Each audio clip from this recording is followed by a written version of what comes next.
energy storage company Eos unveiling a new long-duration storage platform called Indensity, built to meet surging demand from AI and data centers. The system can deliver up to 4 times the energy density of traditional battery storage while using non-flammable zinc chemistry.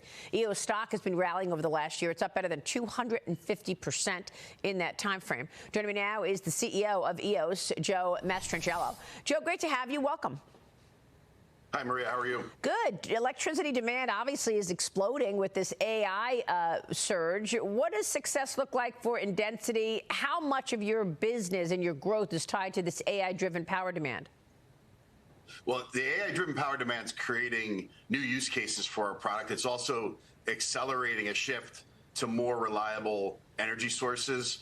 When we look at like what Indensity can do, Indensity is a flexible resource that, 40% of our opportunity pipeline today is tied to AI and data centers, and the remaining 60% is tied to traditional energy. So we're excited about bringing this product to market. And how are you paying for this? I mean, there's a worry that there's so much lending underway for these AI data centers, and the banks are going to be left holding the bag.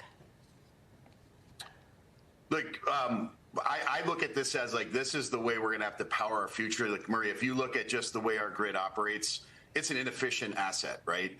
And I think when you think about just congestion alone on the grid, so traffic jams where you can't get electrons where they need to be, it costs us up to $12 to $15 billion a year. 1 gigawatt of power, so 1 acre of Indensity, unlocks 1.2 billion of that cost. So I think this is something we need, regardless of what happens with AI. I think as AI grows, yeah, there's going to be fits and starts tied to this, but it's something that we need to do. I mean, this is a critical imperative for our country. Well, I mean, it's just incredible to me that President Trump enters office and makes this a priority, and we haven't heard a peep out of any other president about this incredible moment in time where demand is spiking.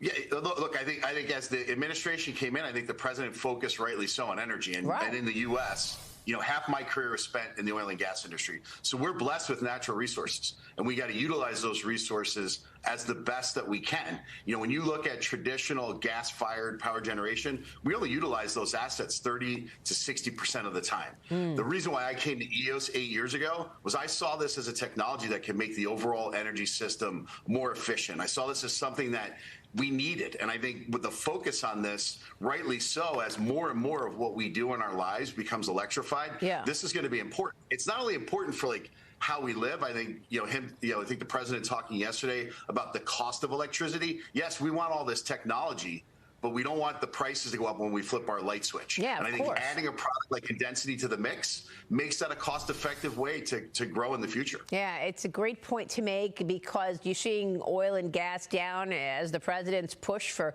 affordability and reining in inflation, but utility prices are up. We're also seeing a big push for U.S. battery autonomy. The Trump administration is reshoring manufacturing, cutting reliance on China. How is Eos building a domestic supply chain now? Again, this issue more important than ever.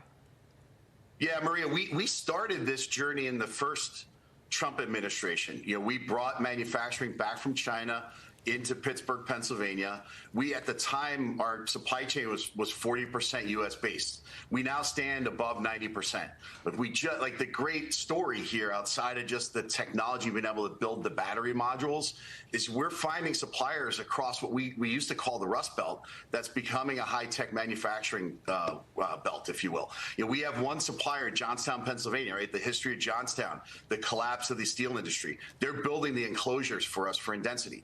This is exciting because when you talk to owners, these are small, medium businesses. When you talk to the owners of those businesses, you ask them, you think we can compete as America globally? And they're all in on this. So we've been very excited about building this supply chain, bringing back manufacturing to the U.S. and creating jobs for people. Like, this is about a path to middle class for people. We started off in Pittsburgh, 2 employees in 2019. Today, we stand above 750 with every employee a shareholder in the company. So this is a great way for people to come in, learn, grow, and build careers. Well, it's also a national security issue, is it not?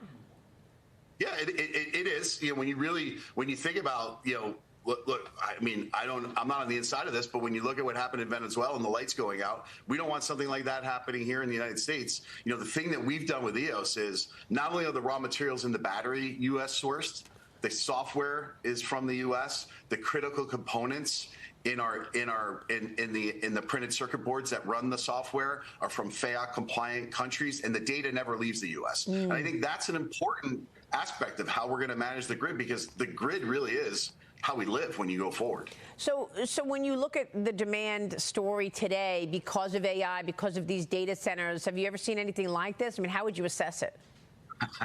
I mean, look, I've been in this industry for over 35 years. I've never seen the industry move as fast as it's moving. We need to move faster, though. I think we've talked about like getting permitting, getting things through, getting things online. I think we've got to keep moving forward. You look at what Senator McCormick did in the summer here in Pennsylvania. Like, you look at Pennsylvania as a state, the natural resources and the gas that it has, the ability to build out, tie in EOS batteries with gas-fired power generation, bring data centers here, and make this another U.S. success story. Yeah, absolutely. All right, Joe, we'll be watching the company and certainly your work. Thanks so much.